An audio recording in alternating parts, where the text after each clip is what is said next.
ଯୀଶୁଙ୍କ 12 ଜଣ ଶିଷ୍ୟମାନଙ୍କ ବିଷୟରେ। ସିମୋନ ପିତର। ତାଙ୍କର ଜନ୍ମ ନାମ ସିମୋନ ଥିଲା, ଜୋନାର ପୁଅ। ଯୀଶୁ ତାଙ୍କୁ ପିତର ନାମ ଦେଇଥିଲେ, ଯାହାର ଅର୍ଥ ପଥର।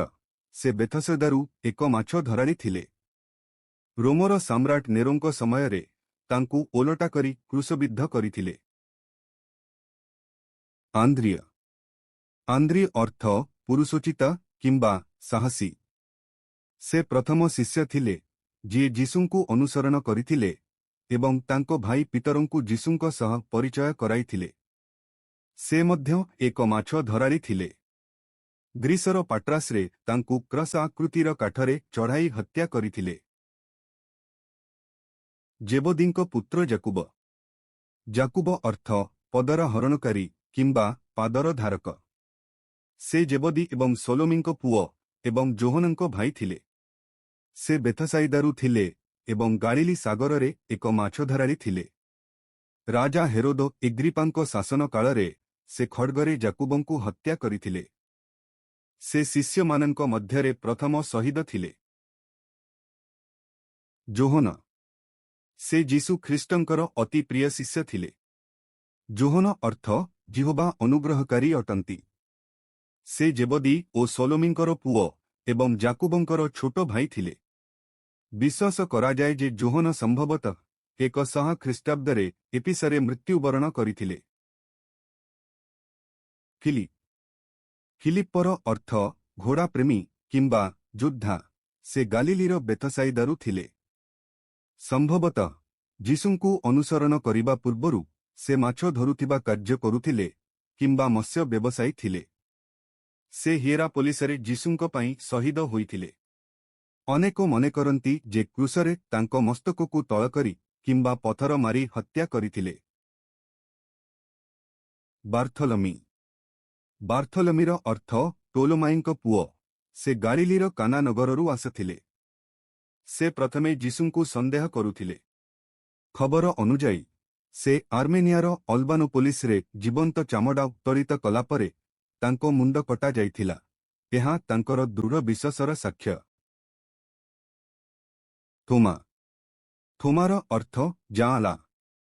ସେ ଡିଡିମସ୍ ନାମରେ ମଧ୍ୟ ପରିଚିତ ଥିଲେ। ସେ ଚିନ୍ତାଶୀଳ, ସାହସୀ ଏବଂ ଗଭୀର ଭାବେ ପ୍ରତିବଦ୍ଧ ଥିଲେ, ଯଦିଓ ତାଙ୍କର ସନ୍ଦେହକୁ ପ୍ରାୟ ସ୍ମରଣ କରାଯାଏ। ଖବର ଅନୁସାରେ ସେ 72 ଖ୍ରୀଷ୍ଟାବ୍ଦରେ ଚେନ୍ନାଇର ମାଇଲାପୋର ପାଖରେ ପ୍ରାର୍ଥନା କରୁଥିବା ସମୟରେ ଏକ ବର୍ଚ୍ଛାରେ ଘାଟ କରି ତାଙ୍କୁ ହତ୍ୟା କରାଯାଇଥିଲା।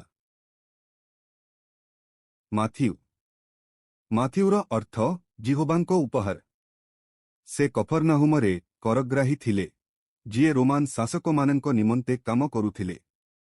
ଜିହୁଦୀମାନେ ତାଙ୍କୁ ଦେଶଦ୍ରୋହୀ ଏବଂ ପାପୀ ଭାବରେ ଦେଖୁଥିଲେ। ଐତିହାସିକମାନେ କହନ୍ତି ଯେ ମାଥିଉ ଇଥିଓପିଆ, ପର୍ସିଆ ଏବଂ ସମ୍ଭବତଃ ସିରିଆରେ ପ୍ରଚାର କରିଥିଲେ। ତାଙ୍କୁ ଖଡ୍ଗ ଦ୍ୱାରା ହତ୍ୟା କରିଥିଲେ। ଆଲଫୀଙ୍କ ପୁତ୍ର ଯାକୁବ। ସେ ଜେବଦୀଙ୍କ ପୁଅ ଯାକୁବଠାରୁ ଭିନ୍ନ ଅଟନ୍ତି। ଯାକୁବ ଆଲଫୀଙ୍କ ପୁତ୍ର ଥିଲେ। ତାଙ୍କ ବିଷୟରେ କୌଣସି କଥା ବା ଚମତ୍କାର ବିଷୟରେ ନୂତନ ନିୟମରେ ଉଲ୍ଲେଖ କରାଯାଇ ନାହିଁ।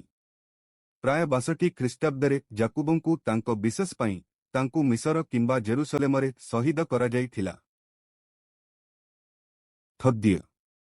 ତାକୁ ଯାକୁବଙ୍କ ପୁଅ ଜିହୁଦା ବୋଲି ମଧ୍ୟ କୁହାଯାଏ। ସେ ଇସ୍କାରିଏତୀୟ ଜିହୁଦାଠାରୁ ଭିନ୍ନ ଥିଲେ। ଯଦିଓ ସେ ପ୍ରମୁଖ ଶିଷ୍ୟ ନଥିଲେ, ତଥାପି ସେ ଅନ୍ୟ ଶିଷ୍ୟମାନଙ୍କ ସହିତ ଥିଲେ, ଯିଏ ଉପଦେଶ ଦେବା, ସୁସ୍ଥ କରିବା ଏବଂ ଭୂତକୁ ବାହାର କରିବା ଦାୟିତ୍ୱ ନେଇଥିଲେ। ସେ ମେସୋପୋଟାମିଆ, ସିରିଆ ଏବଂ ଆର୍ମେନିଆରେ ସେବା କରିଥିଲେ। ସେ ବିରୁତ ଅଥବା ପରସିଆରେ ଶହୀଦ ହୋଇଥିଲେ। କିନାନୀୟ ସିମୋନ। ତାଙ୍କୁ ଉଦ୍ଯୋଗୀ ବୋଲି କହନ୍ତି। ସେ ସିମୋନ ପିତରଙ୍କ ଠାରୁ ଭିନ୍ନ ଥିଲେ।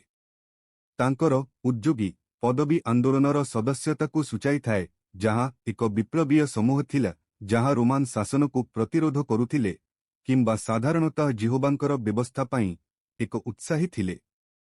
ସେ ମିଶର, ଉତ୍ତର ଆଫ୍ରିକା କିମ୍ବା ପର୍ସିଆରେ ପ୍ରଚାର କରିଥିଲେ। ପ୍ରାୟ 65 ଖ୍ରୀଷ୍ଟାବ୍ଦରେ ତାଙ୍କୁ କ୍ରୁଶାରୋପିତ କିମ୍ବା କାଟି 2 ଖଣ୍ଡ କରିଥିଲେ। ଇସ୍କାରିଏତୀୟ ଜିହୁଦା। ସେ ସମୂହର କୋଷାଧ୍ୟକ୍ଷ ଥିଲେ ଓ ସେ ଟଙ୍କାର ଦାୟିତ୍ୱ ନେଇଥିଲେ। ସେ ଯୀଶୁ ଖ୍ରୀଷ୍ଟଙ୍କୁ 30 ଗୋଟି ରୌପ୍ୟ ମୁଦ୍ରା ପାଇଁ ଶତ୍ରୁ ହସ୍ତରେ ସମର୍ପଣ କଲେ। ଯୀଶୁଙ୍କୁ ପ୍ରତାରିତ କରିବା ପରେ ସେ ଅନୁଭବ କଲେ ଯେ ସେ ଏକ ନିର୍ଦ୍ଦୋଷକୁ ପ୍ରତାରିତ କରିଛି ଓ ସେ ନିଜକୁ ଫାଶୀ ଦେଇ ଆତ୍ମହତ୍ୟା କରିଥିଲେ। ଜିହୁଦାଙ୍କ ବଦଳରେ ମଥିୟଙ୍କୁ ନିଯୁକ୍ତ କରାଗଲା।